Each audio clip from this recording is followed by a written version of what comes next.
অতি দূরত্বে আমরা চলে আসলাম পাবনা রূপকথা রিসোর্টে। এটা অনেক সুন্দর জায়গা, এখানে যে আসবেন সে আবারও আসতে মন চাইবে। অনেক সুন্দর একটা জায়গা, অনেক কিছু দেখার আছে।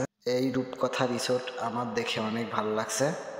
আর এইখানকার যে প্লেসগুলা অসাধারণ সুন্দর। এখানে আমি, আমার মামাতো ভাই আর আমার দুইটা দুলাভাই ঘুরতে গিয়েছিলাম। এখানে এসে আমরা চারজন অনেক মজা করলাম, অনেক কিছু দেখলাম।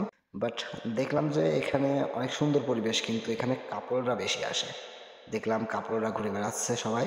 বাট এখানে চারপাশে যে সুন্দর দৃশ্য দেখে অনেক মজা পেলাম, বাট অনেক ভালো লাগলো। এখানকার দৃশ্য অনেক সুন্দর, মুগ্ধ করা পরিবেশ, অসাধারণ দেখে লাগলো। আর সবাই মিলে একসঙ্গে এনজয় করলাম। বাহ, দুর্দান্ত একটা প্লেস। যে কখনো আসেন নাই এই রূপকথা রিসোর্টে পাবনাতে, অতি দ্রুত এখানে চলে আসবেন। অনেক সুন্দর জায়গা। আর একটা কথাই যে কাপলদের জন্য আরও সুন্দর, যে আসেন নাই অতি দ্রুত চলে আসবেন।